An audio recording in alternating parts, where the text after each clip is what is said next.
The blood on the church steps hadn't even dried when the women of Tahlequah, Oklahoma, started their whispers about Tessa Hammond's barren state. And she stood there clutching her husband's coat to her chest while they pretended not to see her tears. It was April of 1876, and the spring rains had turned the main street into a river of mud that sucked at wagon wheels and made horses stumble. Tessa had buried Samuel that morning, her husband of 3 years taken by pneumonia in less than a week. The sickness had swept through him like wildfire, leaving her alone at 23 with nothing but a small cabin on the edge of town, and the shame that followed her like a shadow. Poor thing, Mrs. Caldwell said loud enough for half the congregation to hear. At least there were no children to mourn their father. 3 years married and not even a pregnancy, Mrs. Henderson added, her voice dripping with false sympathy. The good Lord knows when a woman cannot fulfill her duties. Tessa's fingers tightened on the wool coat until her knuckles went white. She wanted to scream at them that she and Samuel had tried, that they had prayed and hoped and cried together in the dark. She wanted to tell them about the midwife's examinations, the herbs and tonics, the countless nights of disappointment. But her throat closed around the words, and she simply turned away from their stares and started walking. The mud grabbed at her black skirts as she made her way down the street.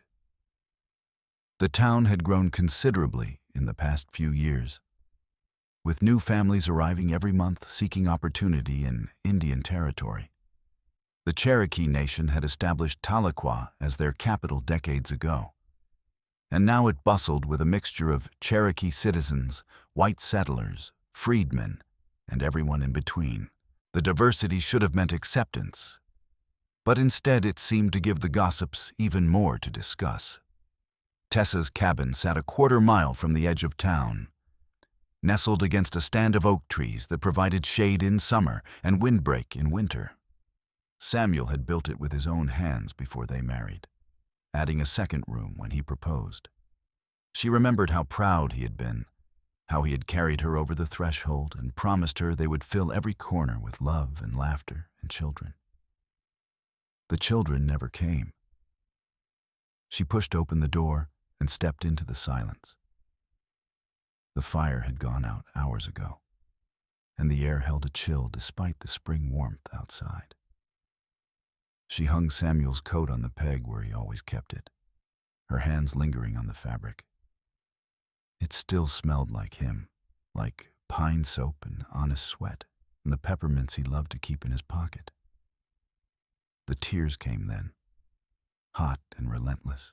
She sank onto the bench by the table and let herself cry until there was nothing left inside her but emptiness. 3 days later, she stood in the general store with a short list of supplies and an even shorter amount of money. Samuel had been a clerk at the land office, and his salary had stopped the moment his heart did. She had a little savings, enough to last a few months if she was careful. But then what? Women had few options in Tahlequah, fewer still for those without family or children to support them. "Mrs. Hammond," the shopkeeper said, his voice gentle, "I heard about your loss. I am truly sorry." "Thank you, Mr. Patterson." She counted out coins for flour, beans, and a small amount of salt pork. Her garden would provide vegetables soon enough, but she needed staples to see her through. "If you need more time to pay, I can extend credit," he offered. Pride made her want to refuse, but practicality won out. "That is very kind. I will pay you back as soon as I am able." He nodded and wrapped her purchases in brown paper. As she turned to leave, she nearly collided with Mrs. Henderson and 2 of her friends. "Tessa," Mrs. Henderson said, her eyes scanning the meager bundle in Tessa's arms. "How are you managing?" "Well enough, thank you. You know, the church has funds to help widows with children. It is such a shame you do not qualify." The false sweetness in her voice made Tessa's stomach turn. "I will manage," Tessa repeated, stepping around them. "Perhaps you should consider returning to your family," one of the other women suggested. "A woman alone, especially one who cannot have children, well, it simply is not natural." Tessa kept walking, her face burning. Her family was in Missouri, and they had made it clear when she married Samuel that she was making her own way in the world. Her father had wanted her to marry the banker's son, someone with prospects. Samuel had been a dreamer with calloused hands and a ready smile, and she had loved him desperately. Going back now would mean admitting defeat, enduring their disappointment, becoming a burden. She would rather starve. The spring turned to summer, and Tessa's money dwindled. She took in sewing, but there was little demand and even less pay. She tended her garden obsessively, coaxing every possible vegetable from the soil. She sold eggs from her 3 chickens and foraged for wild greens and berries in the woods. Still, it was not enough. The whispers followed her everywhere. Women crossed the street to avoid her, as if barrenness was contagious. Men looked at her with a mixture of pity and speculation that made her skin crawl. She was young, alone, and desperate. Some of them saw opportunity in that. In July, Mr. Brennan from the feed store cornered her outside the church. "Mrs. Hammond," he said, his breath reeking of whiskey despite the early hour, "I have a proposition for you." "I am not interested in propositions, Mr. Brennan." She tried to step around him, but he moved to block her path. "Now, do not be hasty. I am a widower with 3 children who need a mother. You are a widow who needs a provider. It makes sense. You have a housekeeper already." "I need a wife," he said, his eyes traveling over her body in a way that made her feel dirty. "And since you cannot have children, well, there would be no worry about adding to my expenses. Think about it." He walked away before she could respond, leaving her shaking with anger and humiliation. That evening, she sat on her porch and watched the sun set over the trees, wondering how much longer she could hold on to her independence and her dignity. The answer came 2 weeks later when she failed to make her rent payment to the land company. They gave her 30 days to pay or vacate. She was sitting on her porch steps, trying to figure out what to do, when she heard the sound of hoofbeats approaching. She looked up to see a man riding toward her cabin on a massive bay horse.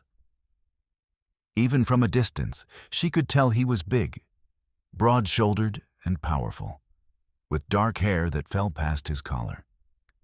He reined in his horse a respectful distance from her porch and tipped his hat. "Madam, I am looking for the Hammond place." "This is it," she said, standing. "I am Tessa Hammond." He dismounted in one fluid motion, and she realized just how large he truly was. He had to be well over 6 feet tall, with a chest like a barrel and arms that strained the fabric of his shirt. His face was deeply tanned and weathered, with a strong jaw shadowed by several days of beard growth.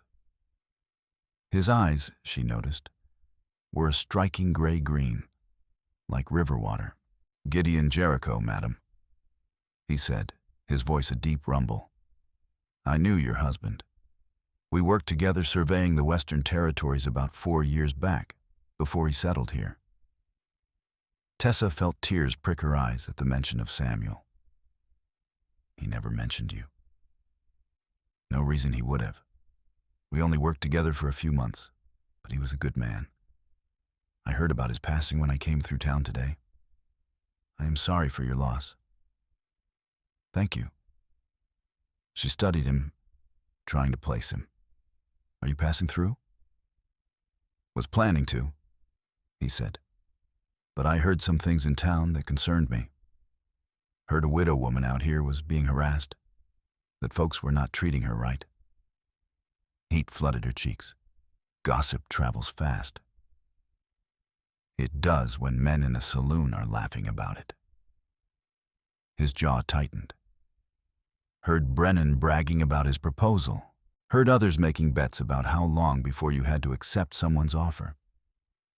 Rage and shame warred in her chest. And you felt compelled to check on me? I assure you, Mr. Jericho, I do not need charity. Did not figure you did, he said calmly. But I did figure you might need someone to tell these vultures to back off and mind their own business. She stared at him. You do not even know me. Why would you do that? Because Samuel was a decent man, and his widow deserves to be treated with respect. He glanced at the cabin, then back at her. And because I spent 10 years in the mountains, living alone, and I learned real quick that the most important thing neighbors can do is leave each other the hell alone unless help is actually needed. Despite herself, Tessa felt a small smile tug at her lips. You were a mountain man? Still am, I suppose, though I have been doing more trapping and trading lately. Was up in Colorado until a few weeks ago. He shifted his weight, and when she noticed how alert he seemed, like an animal always aware of its surroundings. Look, madam, I do not mean to intrude. But if you would allow it, I would like to stay in town for a while and make it clear that you have a friend watching out for you. Might make some of those men think twice. I cannot pay you. Did not ask you to. He turned back to his horse. I will be staying at the boarding house. If you need anything, send word. Mr. Jericho, she called as he mounted. He looked back at her. Why do you really care? His expression softened slightly. Because I have seen what happens when communities turn on their own. And because no woman should be punished for something that is not her fault. He rode away before she could respond, leaving her standing on her porch with more questions than answers. The next morning, she went into town for supplies and found the atmosphere had shifted. Men who usually stared now nodded respectfully and looked away. Mr. Brennan crossed the street when he saw her coming. In the general store, Mr. Patterson was chattier than usual. Heard you have a friend visiting, he said as he measured out flour. Big fellow, mountain man type. Says he knew your late husband. That is correct, Tessa said carefully. Well, he made quite an impression at the saloon last night. Apparently Brennan was running his mouth again, and your friend suggested that any man who bothered you would answer to him personally. Mr. Patterson grinned. Brennan left right quick after that. Tessa did not know what to feel. Relief, certainly, but also a strange unease. She did not like being dependent on anyone, even for protection. She saw Gideon later that afternoon, standing outside the blacksmith's shop talking to the smith. In the full light of day, he was even more imposing. His shirt was rolled up to his elbows, revealing forearms corded with muscle and several scars. His hair was thick and dark, touched with bronze in the sunlight, and it curled slightly at the ends where it brushed his collar. He noticed her and excused himself from the conversation, walking over with an easy, rolling gait. Mrs. Hammond, he greeted. Getting what you need? Yes, thank you. She hesitated, then added, and thank you for whatever you said last night. The change has been noticeable. Good. He fell into step beside her as she walked toward the edge of town. Mind if I walk with you? Wanted to talk to you about something. All right. They walked in silence for a moment before he spoke. I heard you were having trouble with the land company. She stiffened. That is my concern. It is, he agreed. But I have a suggestion, if you will hear it. I am listening. I have money saved from trapping. Not a fortune, but enough. I could pay your rent for a few months, give you time to figure out your situation. No. The word came out sharper than she intended. I cannot accept that. Why not? Because I cannot pay you back. Because I will not be beholden to a stranger, no matter how kind his intentions. She stopped walking and turned to face him. Mr. Jericho, I appreciate what you are trying to do, but I will not become another woman dependent on a man's charity. He studied her with those river-colored eyes. Fair enough. But what if it was not charity? What if we made an arrangement that benefited us both? What kind of arrangement? I need a place to stay for a while. The boarding house is fine, but it is expensive and noisy. You have a cabin with an extra room. I could pay you for room and board, enough to cover your rent and expenses. People would talk, she said immediately. People already talk. His voice was gentle but firm. And I would not be living in your cabin, just sleeping there. I could fix up your barn, make it livable. Would be more comfortable than most places I have stayed. She wanted to refuse, but the practical part of her brain was already calculating. The money would solve her immediate problems, and having someone on the property might actually stop the gossip, or at least some of it. Why do you really want to stay? She asked. You could camp anywhere. Why here? He was quiet for a long moment. Because I am tired, he said finally. Tired of moving, tired of being alone. I have been in the mountains for 10 years, Mrs. Hammond. I forgot what it is like to have conversations that last longer than a few minutes. To sleep somewhere that does not require keeping one eye open for bears or hostile natives. I came to Tahlequah because Samuel used to talk about it, about how it was rough but had good people, how it was a place where different folks found a way to coexist. He shook his head. Maybe I was naive, but I thought I might like to try staying put for a while. And when I heard about your situation, it seemed like maybe we could help each other. Tessa looked into his weathered face and saw only honesty there. She thought about Samuel, about how he had always believed in helping people, in building community. She thought about her dwindling options and her pride, and what really mattered in the end. The barn needs work, she said quietly. The roof leaks, and the door does not hang straight. A slow smile spread across his face, transforming it from weathered to handsome. I am good with my hands. I can fix it. And you will pay for room and board, enough to cover my rent and basic expenses. In return, you get a place to sleep and 2 meals a day. Deal. He held out his hand, and after a moment's hesitation, she shook it. His hand was enormous, rough with calluses, but his grip was careful, as if he was very aware of his own strength. I will draw up an agreement, she said. Something in writing, so there is no misunderstanding. Smart, he approved. When can I move my things? Give me a day to clean out the barn. You can move in the day after tomorrow. He tipped his hat to her. Thank you, Mrs. Hammond. I will not give you cause to regret this. As she walked back to her cabin, Tessa wondered if she had just made a brilliant decision or a terrible mistake. Only time would tell. Gideon Jericho moved into the barn 3 days later with a bedroll, saddlebags, and surprisingly little else for a man who had spent a decade in the wilderness. Tessa watched from her kitchen window as he carried his things inside, his muscles flexing under his shirt with each movement.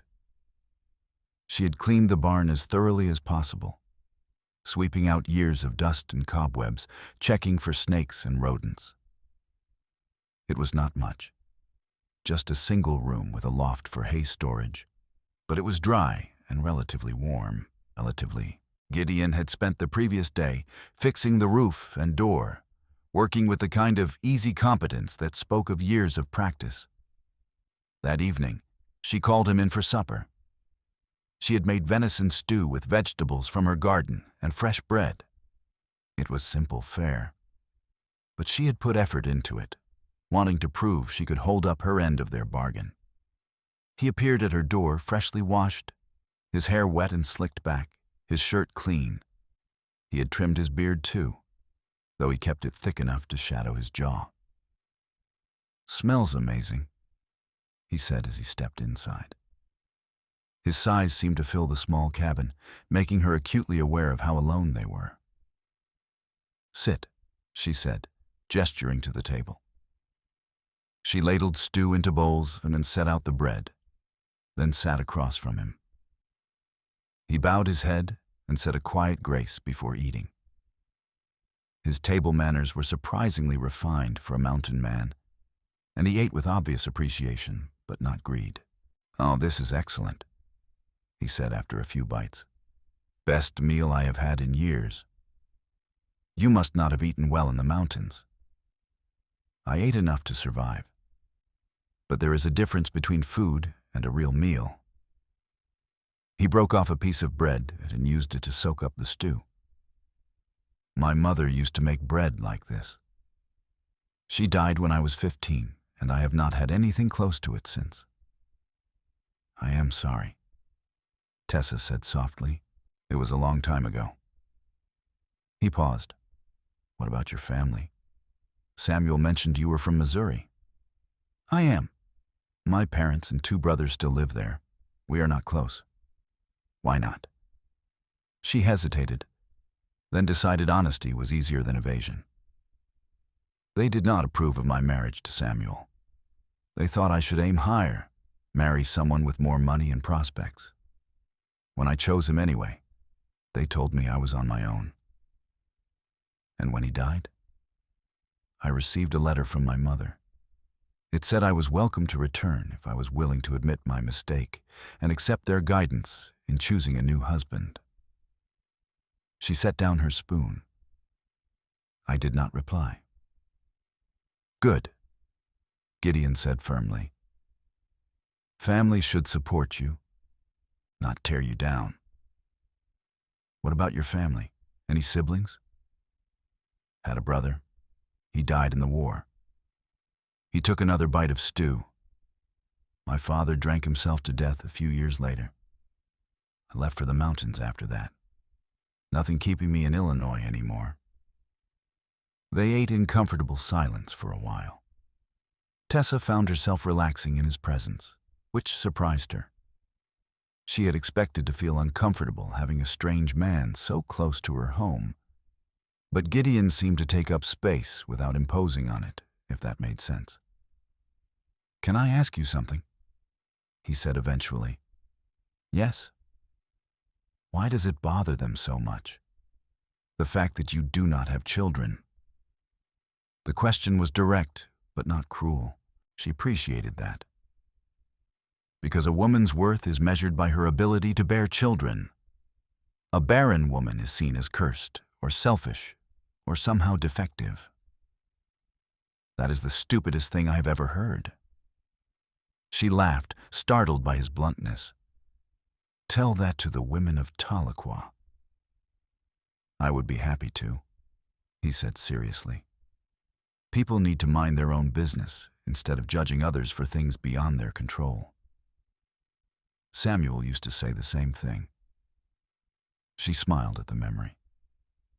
He would get so angry when people made comments. Once, Mrs. Henderson suggested in his hearing that perhaps I was being punished for some sin, and he told her that the only sin he saw was her vicious tongue. "I would have liked him," Gideon said. "He would have liked you too." She stood and began clearing the dishes. He always said the mountains produced either the best men or the worst, with nothing in between. "Which do you think I am?" The question was light, almost teasing. She looked at him, really looked at him, at the scars on his hands that spoke of hard work and harder living, at the eyes that held both weariness and kindness, at the way he had shown up in her life like an answer to a prayer she had been too proud to speak. "I think you are a good man," she said quietly. "Time will tell if I am right." His smile was warm and genuine. "I will do my best to prove you are." The days settled into a rhythm. Gideon rose before dawn and worked on various repairs around the property. He fixed the sagging porch, replaced rotten boards in the chicken coop, reinforced the garden fence against rabbits and deer. He moved with the quiet efficiency of someone used to relying on himself, never asking for help but always willing to offer it. Tessa cooked breakfast and dinner for them both, and they ate together at her table. Their conversations grew longer and more comfortable. She learned that he was 31 years old, 8 years her senior, that he had learned to trap from a French-Canadian voyageur named Baptiste, that he could speak passable Ute and Cheyenne and read and write better than most educated men because his mother had been a school teacher. He learned that she loved to read, that she had wanted to be a teacher herself before her father forbade it, that she had a gift for growing things and could identify dozens of wild plants and their uses, that she sang while she worked old hymns and folk songs in a clear, sweet voice. The town noticed the change in her circumstances. Some people approved, seeing Gideon as a proper protector for a widow. Others whispered new rumors, darker ones about impropriety and scandal. But Gideon had made it clear that anyone who bothered Tessa would answer to him. And after he had a quiet conversation with Mr. Brennan that left the man pale and shaking, most people decided to keep their opinions to themselves. One evening in late August, Tessa was weeding her garden when she heard raised voices from the road. She stood to see 3 men approaching her cabin, and her stomach dropped. She recognized them as cowboys from one of the nearby ranches, rough men with reputations for drinking and fighting. "Help you, gentlemen," she called, her voice steadier than she felt. "Heard you were renting out rooms," the largest one said, leering at her. "Thought we might come see what other services you provide." Fear spiked through her. "I think you have been misinformed. I suggest you leave." "Now that is not very friendly," another one said. They were closer now, close enough that she could smell the whiskey on them. "The lady asked you to leave." Gideon's voice came from behind her, low and dangerous. She had not heard him approach, but suddenly he was there, standing between her and the men. In the fading light, he looked enormous and absolutely lethal. "This is not your concern, mountain man," the first cowboy said. But he had stopped advancing. "When men threaten a woman under my protection, it becomes my concern." Gideon took a step forward. "You have 2 choices. You can leave now, on your own feet, or I can make you leave, and you will likely need a doctor after." "There are 3 of us," the cowboy said, trying to sound brave. "I have fought off entire war parties alone," Gideon said softly. 3 drunk cowboys do not scare me much." For a long moment, nobody moved. Then the largest cowboy spat on the ground and jerked his head toward the road. "Come on, the woman is not worth the trouble anyway." They left, stumbling and cursing in the growing darkness. Tessa released a breath she had not realized she was holding. "Are you all right?" Gideon turned to her, his expression shifting from threatening to concerned. "Yes. Thank you." Her hands were shaking, and she clasped them together to hide it. "Come inside. I will make sure they are really gone. Then we can have some coffee." She nodded and went into the cabin, her legs suddenly weak. She sank onto the bench and tried to calm her racing heart. Through the window, she could see Gideon walking the perimeter of the property, checking the shadows, making sure they were safe. When he finally came inside, she had coffee brewing and her composure mostly restored. They are gone, he said. But I will sleep on your porch tonight, just in case. You do not have to do that. Yes, I do. He accepted the coffee she handed him. Those men were drunk and stupid. They might get it in their heads to come back. Gideon, I cannot ask you to sleep on the porch. You are not asking. I am telling you that is what I am doing. His voice was firm but gentle. Tessa, I made you a promise that you would be safe. I intend to keep it. It was the first time he had used her given name, and something in her chest tightened at the sound of it in his deep voice. Then at least, let me give you some blankets, she said quietly. He slept on her porch for 3 nights, until he was satisfied the cowboys were not coming back. Each night, Tessa lay in her bed and listened to the sound of him moving around outside, keeping watch. She should have felt vulnerable, having a man so close. Instead, she felt safer than she had in months. September brought cooler weather and a shift in their relationship. It was subtle at first.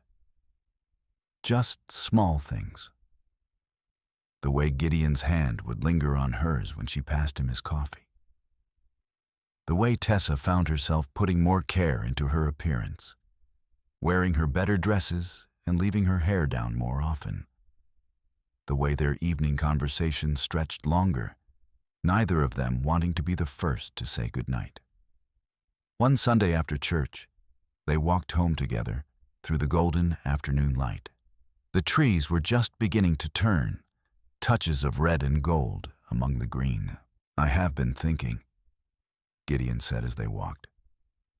Winter is coming, and the barn is going to be cold. I should probably think about moving on before the weather turns. Tessa's heart dropped. Of course. You have stayed much longer than you planned already. Unless, he continued, not looking at her, you might want me to stay. Permanently? She stopped walking. What are you saying? He turned to face her, his expression serious. I am saying that these past few months have been the happiest I have had in 10 years. I am saying that I wake up every morning looking forward to seeing you, to talking with you, to just being near you. He took a breath. I am saying that I have fallen in love with you, Tessa Hammond. And if there is any chance you might feel the same way, I would like to stay and court you properly.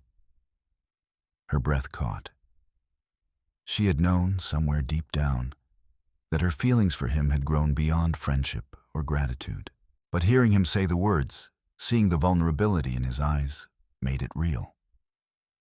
I do not come with guarantees, she said quietly. You know what people say about me.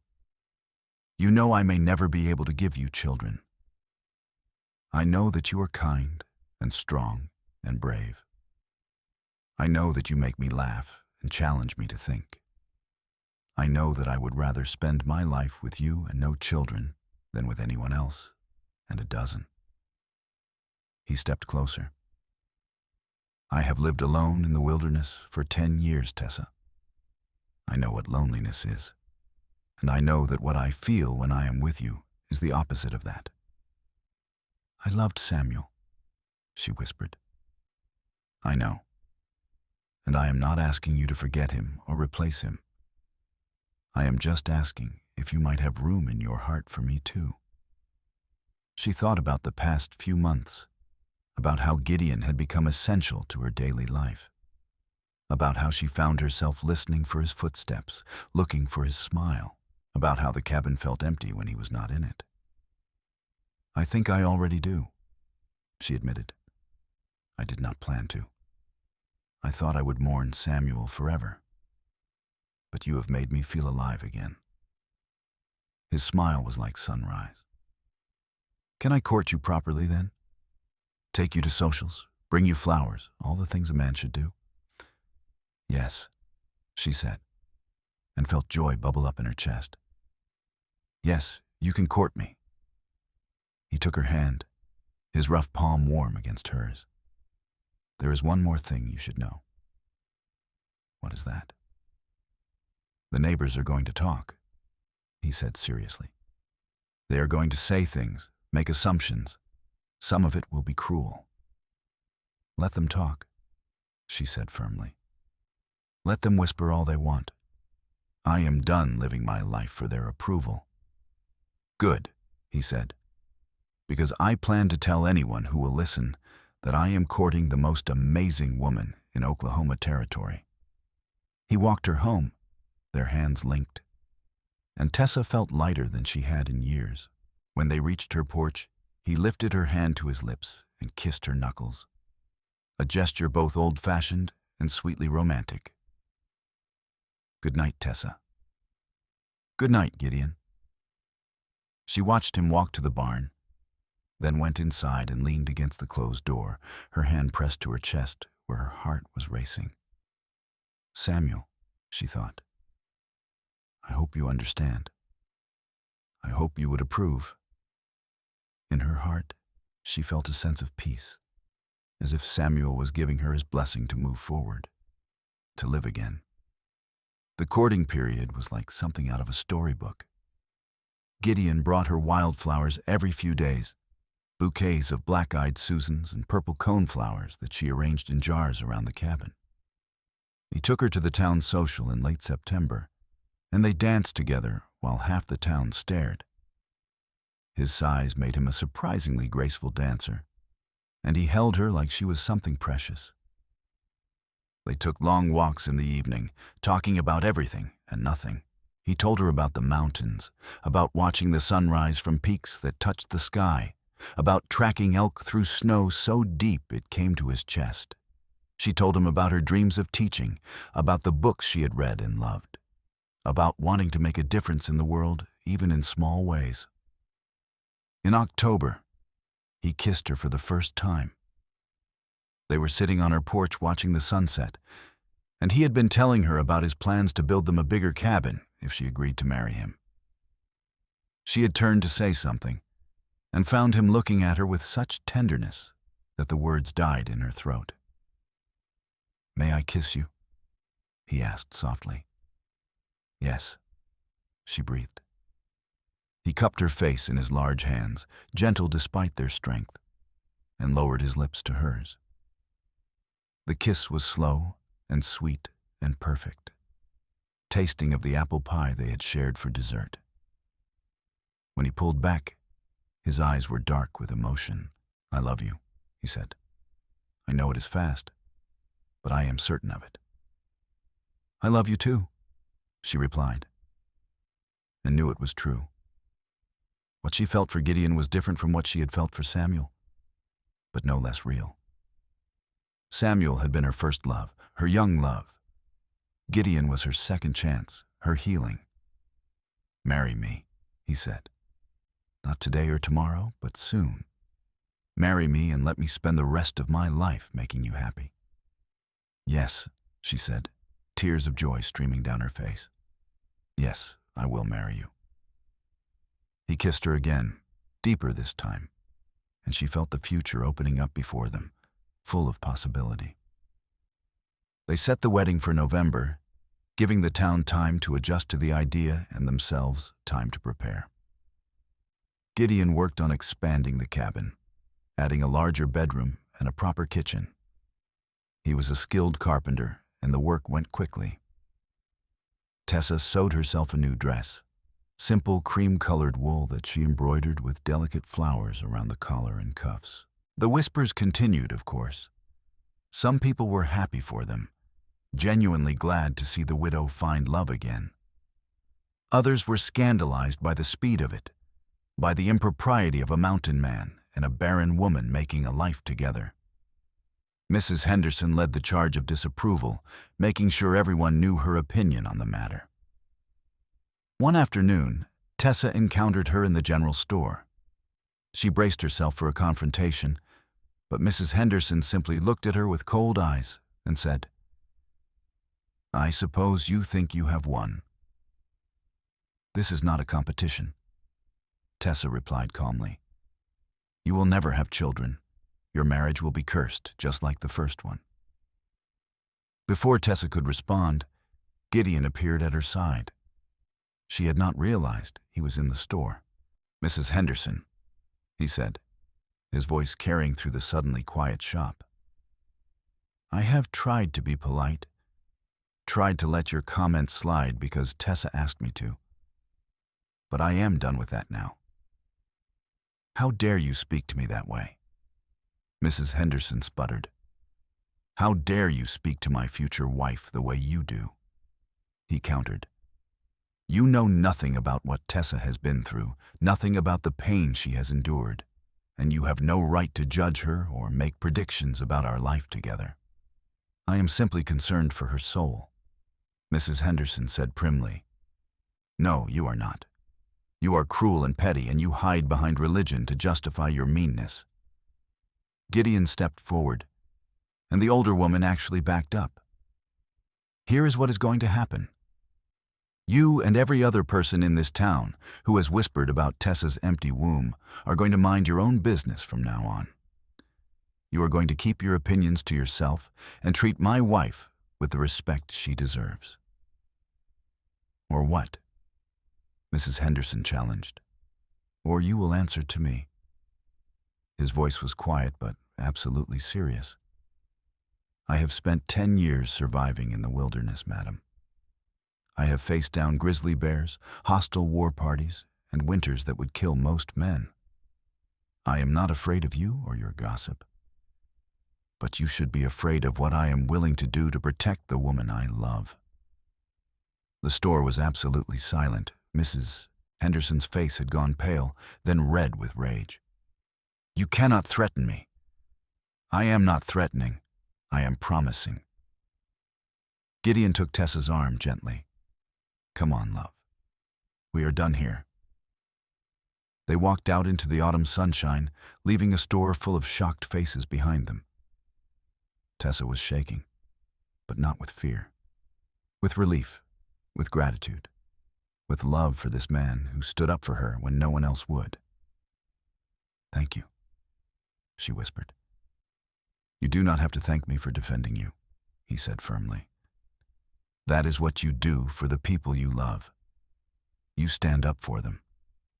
That evening, as they sat on the porch watching the stars come out, Tessa leaned against his solid warmth and felt truly happy for the first time since Samuel died. "Do you ever worry?" she asked quietly. "About what people say? About the fact that I might never give you children?" "No," he said without hesitation. "Tessa, I have lived a life that most people cannot even imagine. I have seen more of this country than almost anyone alive. I have had adventures and faced dangers and survived things that would break most men. And do you know what I learned from all of that?" "What?" "That none of it means anything if you do not have someone to share it with. I would rather have a life with you, just the two of us, than a dozen children with someone I did not love." He tilted her chin up to look at him. "You are enough. You have always been enough. Anyone who cannot see that is a fool." She kissed him then, pouring all her love and gratitude into it. When they finally pulled apart, both breathless, he rested his forehead against hers. 3 more weeks, he said. "Then you will be my wife." "I cannot wait," she whispered. The wedding took place on a crisp November morning in the small church in Tahlequah. The pastor, a kind man who had always treated Tessa with respect, performed the ceremony. About half the town attended, including some people who genuinely wished them well and others who came out of curiosity. Tessa wore her cream dress and carried a bouquet of dried flowers that Gideon had saved from all the bundles he had brought her during their courtship. He wore a new suit that strained across his broad shoulders, his hair neatly trimmed and his beard groomed. He looked handsome and nervous, and so full of love that it made her heart ache. When the pastor asked if anyone objected to the union, there was a tense moment of silence. Then Mrs. Henderson stood up, and Tessa's stomach dropped. But before the woman could speak, her husband pulled her back down, whispering urgently in her ear. She sat, lips pressed into a thin line, and said nothing. The ceremony continued. Gideon's voice was steady and sure as he made his vows. Tessa's trembled slightly, but she got through them, promising to love and honor him for all her days. When the pastor pronounced them husband and wife, Gideon kissed her sweetly, chastely, though his eyes promised more for later. They walked out of the church hand in hand, and people threw rice at them, shouting congratulations. It was not a perfect day. There were still whispers, still disapproving looks.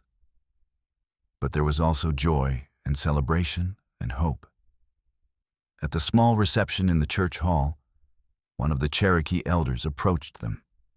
His name was John Ross, a distant relative of the famous chief, and he was respected by everyone in the community. "Mrs. Jericho," he said, using her new name for the first time, "I wanted to offer you both a blessing." "We would be honored," Tessa said. He spoke in Cherokee first, the musical language flowing over them like water. Then he translated, "May your home be filled with love and laughter. May you face all troubles together and find strength in each other. May the Creator bless you with peace and purpose. And may you always remember that a family is built not just on blood, but on the bonds we choose to create." Tears filled Tessa's eyes. "Thank you," she whispered. The old man smiled. "My wife and I had no children of our own, but we raised 7 orphans over the years, children who needed homes. We created a family from love, not from birth. There are many ways to build a life, many ways to leave a legacy.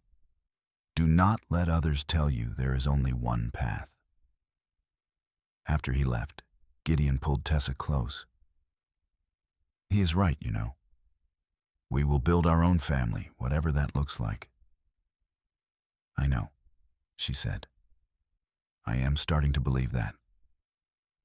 That night, in the newly expanded cabin that Gideon had built for them, they began their married life together.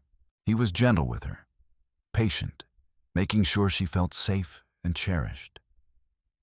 And as they lay together afterward, his arm heavy and warm across her waist, Tessa felt a sense of rightness settle over her. This was where she was meant to be. With this man, in this life they were building together. Winter came cold and hard, with snow that piled high against the cabin walls and winds that howled through the trees. But inside, the cabin was warm and full of light. Gideon had built them a large fireplace, and they spent the evenings reading together, telling stories, making plans for the spring.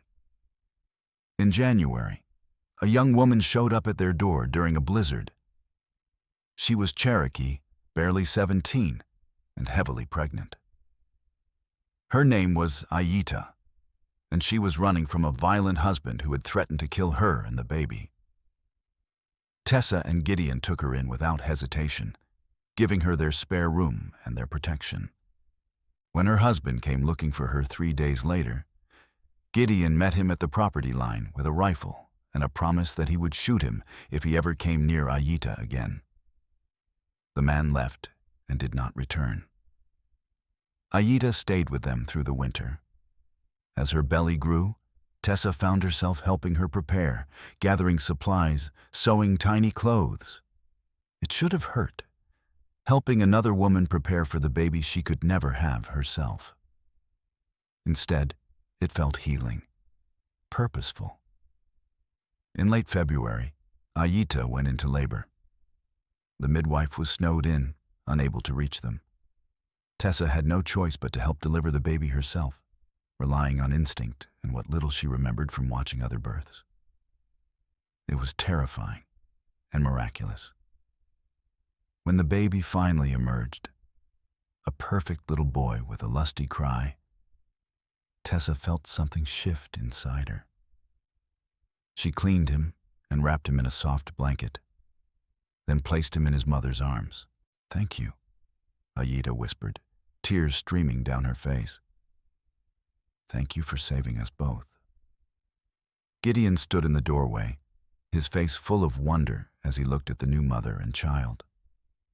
Later, when Aida was sleeping and the baby was settled, he pulled Tessa into his arms.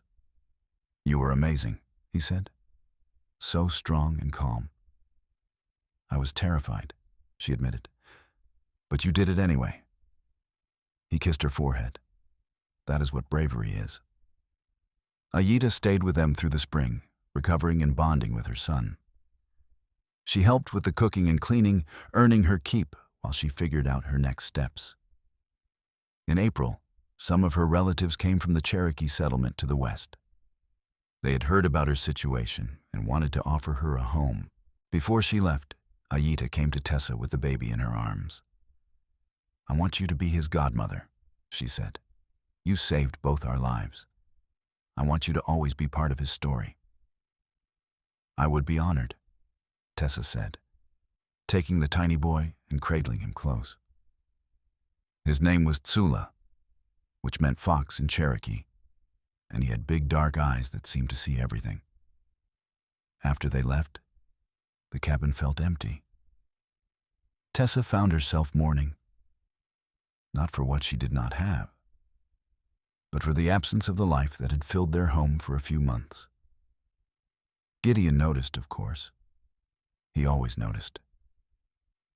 "What are you thinking?" he asked one evening as they sat on the porch watching the sun set.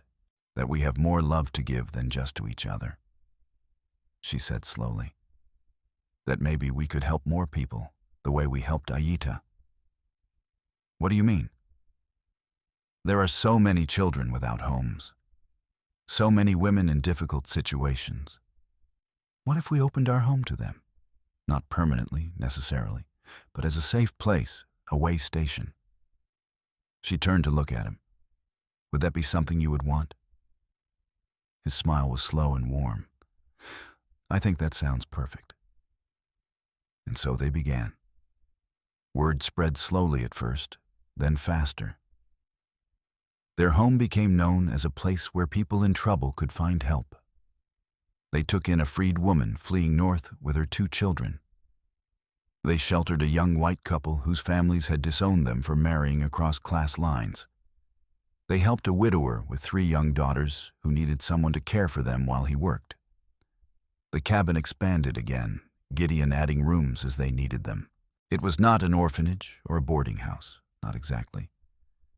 It was more like a community, a gathering place for people who had been cast out or overlooked. And slowly, gradually, Tessa found her purpose. She taught the children to read and write. She helped the women learn skills they could use to support themselves. She created a garden that fed everyone, teaching others how to coax life from the soil. Gideon was the protector, the provider. He hunted and trapped, bringing in meat and furs to sell. He built furniture and repaired wagons. He was the one people came to when they had disputes that needed settling or dangers that needed facing. Together, they created something beautiful and vital. The whispers about Tessa's empty womb faded, replaced by talk of the Jericho's generosity, their open home, their commitment to helping those in need. One day in late summer, nearly 2 years after their wedding, Tessa was in the garden when she heard a commotion from the road. She looked up to see Gideon walking toward her with a bundle in his arms. "Someone left a baby at the church," he said, his expression a mixture of anger and tenderness. "Just abandoned her on the steps, with a note saying her mother died in childbirth and there was no one to care for her." Tessa's heart clenched as she looked at the tiny face peeking out from the blanket. The baby could not have been more than a few weeks old, with a tuft of dark hair and skin the color of honey. "What will happen to her?" she asked. "The pastor asked if we would take her," Gideon said. "He knows we have been helping people. Thought maybe we could find her a good home. Tessa reached out and touched the baby's soft cheek. The infant turned toward her touch, mouth working, seeking comfort. Or, Gideon said quietly, we could keep her. Tessa looked up at him sharply. What? Keep her. Raise her as our own, if you want to. His expression was hopeful and uncertain. I know it is not what we planned. But Tessa, the moment I saw her, something in my heart just clicked into place. Felt like maybe she was meant to be ours. Tears filled Tessa's eyes as she looked down at the baby again. She had stopped hoping for a child of her own, had made peace with it. But this tiny abandoned soul who needed a home, a family, love. Yes, she whispered. Yes. Let's keep her. Gideon's smile could have lit the whole sky. He carefully transferred the baby to Tessa's arms, and she cradled her close, breathing in that sweet baby smell. What should we name her? He asked. Tessa thought for a moment. Hope, she said finally. We will name her Hope. They raised Hope as their daughter, loving her fiercely. She was a happy baby, quick to smile and rarely fussed. As she grew, it became clear she had both Cherokee and white heritage, and possibly some black ancestry as well. In some places, that might have caused problems. But in Tahlequah, in the Jericho household, it simply made her part of the beautiful diversity of their community. 2 years later, they took in twin boys whose parents had died of cholera. The boys were 6 years old, traumatized and terrified. It took months of patience and love to help them heal, but gradually they came to trust, to smile, to call Tessa and Gideon mother and father. Then came a Cherokee girl who had been orphaned in a raid, a white boy whose mother had died and whose father was in prison, a baby whose unmarried mother had died bringing her into the world. Their family grew, not through Tessa's womb, but through her and Gideon's enormous hearts. Each child was chosen, wanted, loved completely. The original whispers about Tessa's barrenness became a distant memory, irrelevant in the face of the thriving family she had built. Mrs. Henderson, confronted with the evidence of the Jericho's good work, eventually softened her stance. She never apologized, but she did start donating clothes and supplies for the children, which was as close to an admission of wrongdoing as she could manage. 5 years after their wedding, Tessa stood in their expanded cabin and counted her blessings. They had 7 children now, ranging in age from infant to 10 years old. The house was loud and chaotic and full of laughter. Gideon had built additions until the cabin was practically a mansion, with bedrooms for all the children and a large common room where they gathered for meals and stories. That evening, after the children were in bed, Gideon found her on the porch, looking at the stars. Tired? He asked, sitting beside her and pulling her against his side. Exhausted, she admitted, but happy. Me too. He kissed the top of her head. You know what I was thinking about today? What? That day in town when I first heard people talking about you. How they were so focused on what you did not have, what you could not do. And I was thinking how blind they were. He turned her to face him. Because you have given life to more children than most women ever will. Maybe not through birth, but through love and care and protection. You have built a family, Tessa. Built it from nothing but your own enormous heart. She felt tears on her cheeks. We built it, she corrected. You and me together. Together, he agreed. Always together. They sat in comfortable silence for a while, listening to the night sounds of the Oklahoma wilderness. From inside the cabin came the sound of one of the children calling out in sleep, then settling again. Do you ever wish things had been different? Tessa asked quietly. that you had married someone who could have given you children of your own blood? No, he said firmly. Not once, not ever. Tessa, these children are mine, not because of blood, but because I choose them every day. Because I would die to protect them. Because their happiness matters more to me than my own. That is what makes someone a father, not biology. I love you, she whispered. I love you too, more than I ever thought possible.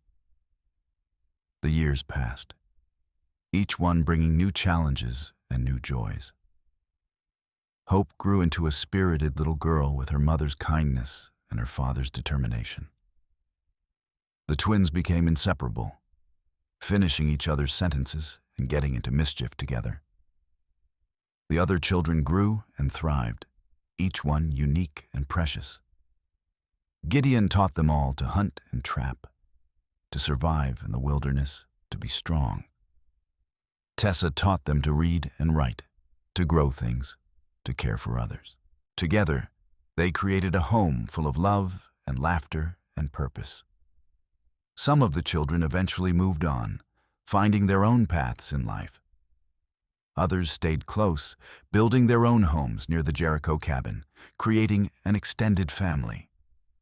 But all of them carried forward the lessons they had learned about love being a choice, about family being more than blood, about opening your heart to those in need. On their 10th wedding anniversary, Tessa and Gideon renewed their vows in the same church where they had married. This time, they were surrounded by their children. A rainbow of different ages and backgrounds, all united by love. That night, as they lay in bed in the cabin that had grown to accommodate their expanding family, Gideon pulled her close. "Do you remember that first day I came to your door?" he asked. "Of course.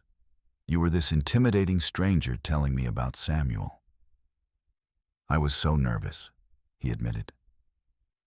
"I had heard about you in town, heard the way people talked about you, and I was so angry on your behalf. But then I saw you standing there with such dignity despite your grief, and I just knew." "Knew what?" "That you were going to change my life." He kissed her softly. "And you did. You took a lonely mountain man and gave him a home, a family, a purpose. You took a broken widow and helped her become a mother to so many. We saved each other, Tessa." "We did," she agreed, snuggling closer to his warmth. From down the hall came the sound of one of their youngest crying. Tessa started to get up, but Gideon gently pushed her back down. "I will go," he said. "You rest." She watched him pad out of the room, his large frame surprisingly graceful in the darkness. A few minutes later, she heard his deep voice singing a lullaby, and the crying subsided. He came back to bed, and she curled into him, marveling at how perfectly they fit together. "Thank you," she whispered. "For what?" "For seeing me, for defending me, for loving me exactly as I am." "Always," he promised, "until the day I die and beyond." The children grew, and some of them had children of their own, filling the Jericho home with grandchildren. Hope married a kind young man and gave Tessa and Gideon 4 grandchildren. The twins both became lawmen, protecting the community their parents had helped build. Each of their children went on to live good, meaningful lives, carrying forward the legacy of love and acceptance they had learned. Tessa and Gideon grew old together, their hair turning gray, their bodies slowing. But their love never diminished. If anything, it deepened, becoming richer and more profound with each passing year. On a warm spring day in 1901, 25 years after they first met, Gideon sat on their porch with Tessa's hand in his. They were in their 50s now, still strong but beginning to feel the weight of their years. Around them, 3 generations of their family gathered for Sunday dinner, the yard full of children and grandchildren. "Did you ever imagine this?" Tessa asked. watching their oldest granddaughter chase her younger brother through the grass. No, Gideon admitted. When I lived in those mountains, alone for months at a time, I never let myself imagine anything like this. Thought I would die alone, maybe get eaten by a bear or freeze in a blizzard. But this? He gestured at the chaos of love surrounding them. This is beyond anything I could have dreamed. Me neither, Tessa said. When Samuel died, when those women were whispering about my empty womb, I thought my life was over. Thought I would spend the rest of my days alone, defined by what I could not do. Instead, you filled the world with love, Gideon said. You became a mother to dozens, a grandmother to more. You taught a whole generation of children to read, to think, to care about others. That is a legacy worth having. Hope approached them, her own daughter on her hip. Mama, Papa, dinner is ready. They stood, Gideon helping Tessa up with the same gentleness he had always shown her. As they walked toward the long table set up in the yard, surrounded by the family they had built from love and choice and determination, Tessa felt overwhelming gratitude. The neighbors had whispered about her empty womb, seeing only what she lacked. But Gideon had seen her truth, her worth, her potential. He had told them all to mind their own business and had shown her a different path, a better way. And together, they had built something beautiful. That night, after everyone had gone home and the cabin was quiet again, Tessa and Gideon sat on their porch one more time, watching the stars come out. I would not change a single thing, Tessa said softly. Not even the hard parts? Gideon asked. Not even those. They led us here, to this life, to this love. I would go through all of it again if it meant ending up right here, right now, with you. He kissed her, sweet and slow and full of the love that had sustained them through 25 years together. Same, he said simply. Every time, I would choose you. And as they sat together under the Oklahoma stars, surrounded by the echoes of laughter and love, Tessa knew that she had been wrong all those years ago. Her womb might have been empty, but her life was full. Full of love, of family, of purpose, of joy. The whispers had meant nothing. Only love had mattered in the end. Only love, and the courage to build a life on your own terms, regardless of what others thought or said. Years continued to pass, each one a gift. Gideon and Tessa celebrated their 30th anniversary, surrounded by their ever-growing family. By then, they had helped raise 14 children in total, though not all at once. Some had stayed only briefly, healing before moving on to their own lives. Others had become permanent parts of their family, calling them mother and father until the end. In 1906, Tahlequah dedicated a new schoolhouse. At the opening ceremony, they honored Tessa for her years of teaching children in her home, for giving them the tools to build better lives. She stood before the assembled crowd, now in her mid-50s, her hair more silver than brown, and spoke about the power of education and love. I was told once that my worth was measured by my ability to bear children, she said, her voice steady. I believed it for a time. Let it define me.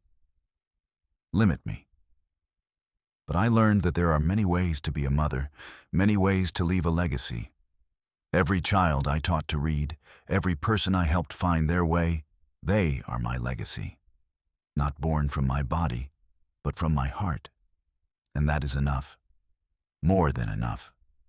The crowd erupted in applause, and Gideon stood in the front row, tears streaming down his weathered face, so proud he thought his heart might burst. That night, he told her, "You are the strongest person I have ever known." You gave me the strength, she countered. You stood up for me when no one else would. You showed me a different way to live. We showed each other, he said. That is what love does. It makes us braver, better, more than we could be alone. In 1910, they celebrated 34 years together. Gideon's hair was completely white now, and his joints ached in the cold. Tessa had developed a persistent cough that worried him, though she insisted it was nothing. They were slowing down, spending more time on their porch and less time working from dawn to dusk. Their children and grandchildren took over the running of the expanded property. The Jericho home was now an official way station, recognized by the territorial government as a place where orphans and those in need could find temporary shelter. Hope ran it with her husband, continuing the work her parents had started. On a cool evening in late October, Gideon and Tessa sat wrapped in blankets on their porch, watching the sunset paint the sky in shades of orange and gold. "Do you remember those cowboys who threatened you?" Gideon asked suddenly. Tessa laughed. "The ones you scared off? Of course." "I was terrified," he admitted. "Not of fighting them, I have fought worse, but terrified of what might have happened if I had not been here. Terrified of losing you before I even really had you." "But you were here," she said, squeezing his hand. "You have always been here when I needed you." "And you have always been my home," he replied. "Before you, I was just wandering, surviving. You gave me a reason to stay, to build, to hope." They sat in comfortable silence as darkness fell and the stars emerged. From inside the house, they could hear Hope singing to her youngest child, the same lullaby Gideon used to sing to her when she was small. "We did good," Tessa said softly. "Did we not?" "We did better than good," Gideon said. "We built something that will last long after we are gone, a legacy of love and acceptance and courage. That is more than most people manage in a lifetime." Tessa coughed, a deep rattling sound that made Gideon frown. She waved off his concern, but he made a mental note to have the doctor come by. The doctor's visit confirmed what Gideon had feared. Tessa's cough was consumption, what they were starting to call tuberculosis. It was advanced, and there was little they could do except keep her comfortable. "How long?" Gideon asked the doctor privately. "Months, maybe. Could be longer if she is strong, but probably not more than a year." Gideon nodded, his throat too tight for words. When the doctor left, he went to their bedroom where Tessa was resting. She looked small in their big bed, more fragile than he had ever seen her. "I heard," she said quietly. "I know what he told you." He sat beside her and took her hand. "We will fight this. We will get you the best care. Try every treatment." "Gideon," she said gently, "we both know how this ends, and that is all right." "It is not all right," he said fiercely. "I am not ready to lose you." "I am not ready to leave you either," she admitted. "But we have had 34 beautiful years together. We have built a family, a legacy. We have loved each other well. How many people can say that?" He pulled her into his arms, careful of her fragile frame, and buried his face in her hair. She still smelled like the lavender soap she had always favored, still felt like home in his arms. "I do not know how to exist without you," he whispered. "Yes, you do," she said firmly. "You survived for years before me. You will survive after. Surviving is not living." "Then live," she said. "Live for our children and grandchildren. Live to see the legacy we built continue to grow. Live because I would want you to, because you still have so much to give." The months that followed were bittersweet. Tessa's health declined slowly, giving them time to say goodbye. Their children visited constantly, and Tessa made sure to spend time with each one, to tell them how much she loved them, how proud she was of who they had become. On a warm day in May of 1911, she asked Gideon to take her outside. He carried her to the porch, settling her in her favorite chair with blankets wrapped around her. The yard was full of flowers she had planted years ago, now tended by her daughters and granddaughters. "Tell me the story again," she said, "about the day we met." He smiled through his tears and took her hand. "I was riding into town, looking for work or maybe just a place to rest. And I heard these men in the saloon, laughing about a poor widow woman who could not have children, making bets about who would take her in. And I got so angry, angrier than I had any right to be for a stranger." "Why did you get so angry?" she asked, though she knew the answer. "Because I knew what it was like to be judged for things beyond your control. Because I had been the poor kid whose mother died, whose father drank, who people looked down on. And I hated hearing them do that to someone else." He kissed her hand. "So I rode out to your cabin, telling myself I just wanted to check on you, to make sure you were all right. But the moment I saw you standing there, so strong despite your grief, I was done for. I thought you were terrifying," she said with a small laugh that turned into a cough. "I know. You looked like you wanted to run away. But you were so kind, so respectful. And you saw me, really saw me, in a way no one else had in so long." "I saw the woman I was going to love for the rest of my life," he said. "I just did not know it yet." She smiled, her eyes drifting closed.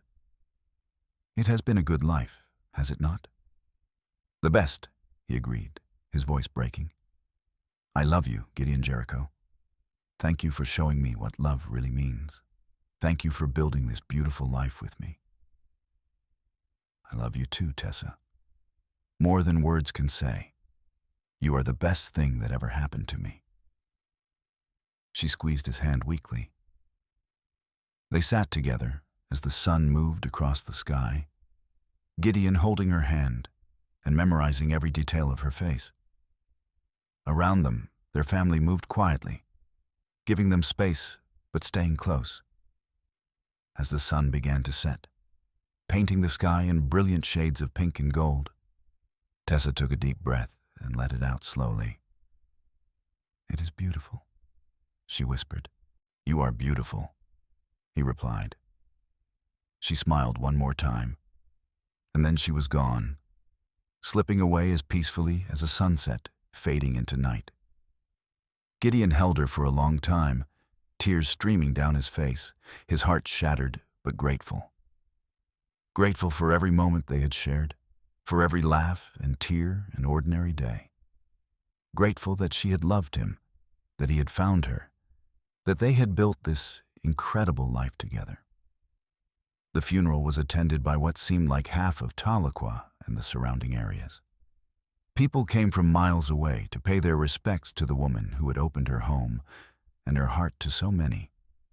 The church could not hold everyone, so they held the service outside, under the same Oklahoma sky Tessa had loved. Person after person stood to speak about how she had changed their lives. Children she had taught, now adults with children of their own. Women she had helped escape bad situations. Men whose children she had cared for. The Cherokee elder John Ross, now ancient and frail, spoke about how she had built bridges between communities, how her love had known no boundaries of race or background. Hope spoke last, tears streaming down her face. "My mother taught me that family is not about blood. It is about choice, about love, about showing up every day and choosing each other. She chose me when I had no one. She chose all of us, and in doing so, she showed us how to choose each other, how to build something beautiful from love alone. That is her legacy. Not children from her womb, but love from her heart that spread out into the world and changed it for the better." They buried her in the cemetery on the edge of town, under an oak tree. Gideon had a stone carved with her name and the words, "Beloved wife, mother, and friend. Her womb was empty, but her heart was full. In the weeks after her death, Gideon moved through his days like a ghost. He ate because his children made him. He slept because his body demanded it. But the light had gone out of him, and everyone could see it. One evening, Hope found him sitting on the porch, staring at nothing. "Papa," she said gently, sitting beside him. "Talk to me." "I do not know how to do this," he admitted. "I have faced so many hard things in my life. But this, losing her, it is the hardest thing I have ever had to do." "I know," Hope said, taking his large hand in both of hers. "I miss her too. Every day." "She was my whole world," he said. "For 34 years, she was the reason I got up in the morning, the reason I worked so hard, the reason I wanted to be a better man. And now she's gone, and I do not know who I am without her." "You are our father," Hope said firmly. "You are the man who taught me to be strong, to stand up for myself, to love without boundaries. You are the man who built this family from nothing and gave us all a home. Mama's death does not change any of that." "She wanted me to keep living," he said. "She made me promise, but I do not know how." "One day at a time," Hope said. "That is all any of us can do. Get up tomorrow and live that day, and the next day, do it again. Eventually, it will get easier.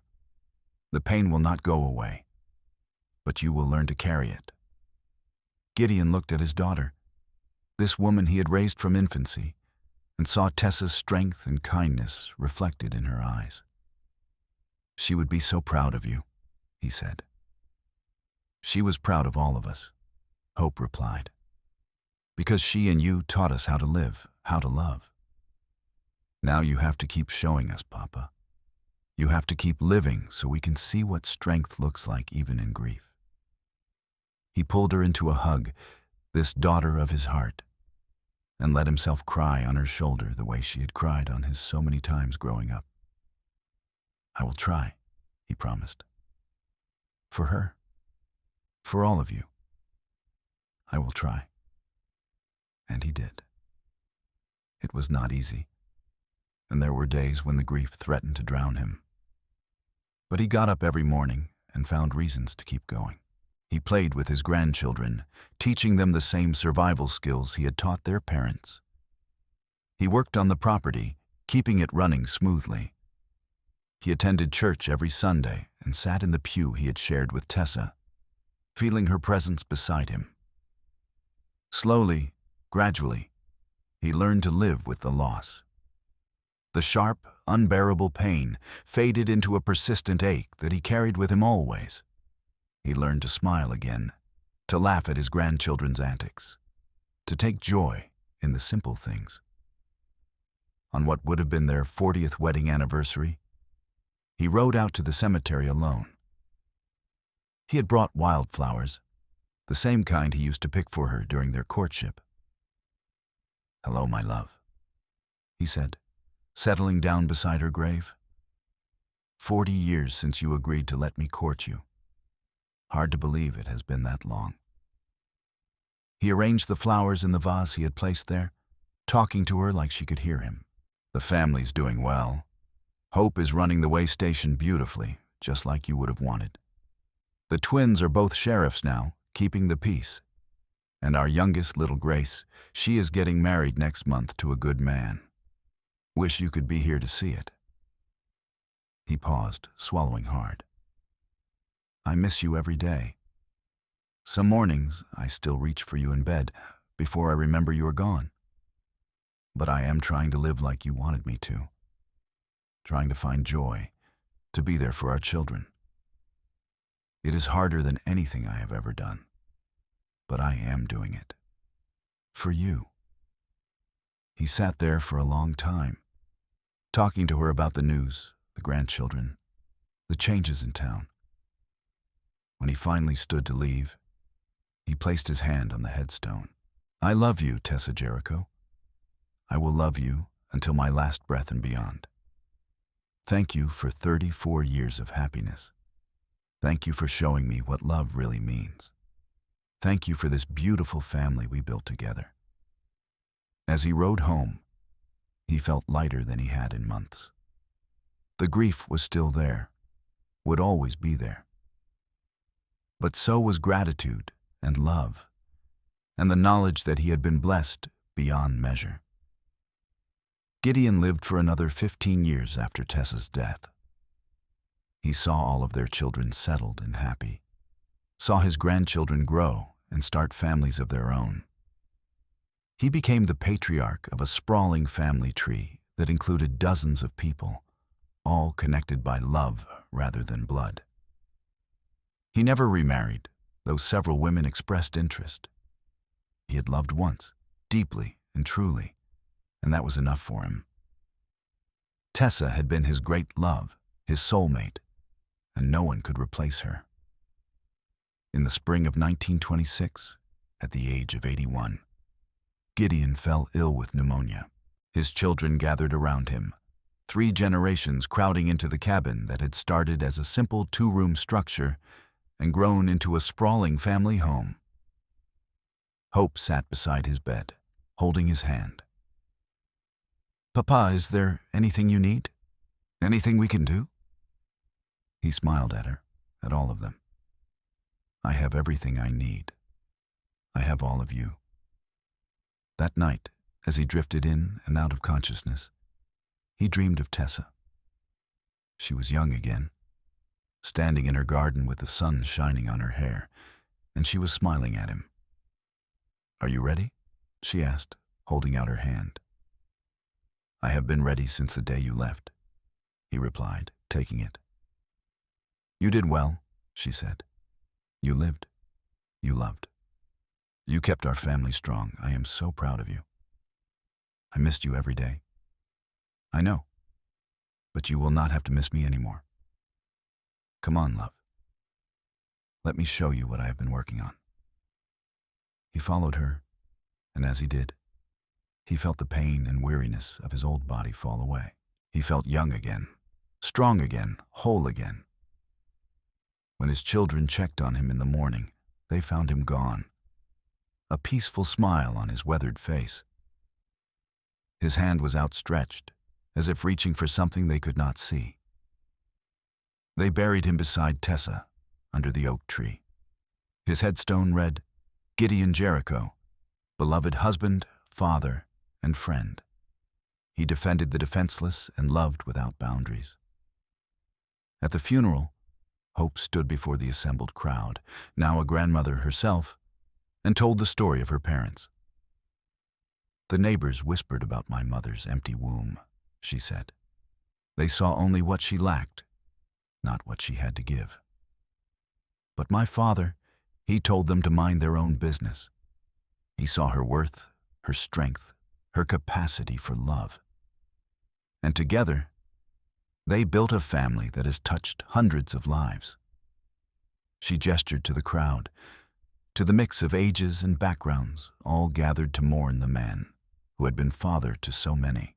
"This is their legacy. Not children from my mother's body, but a family built from choice and love.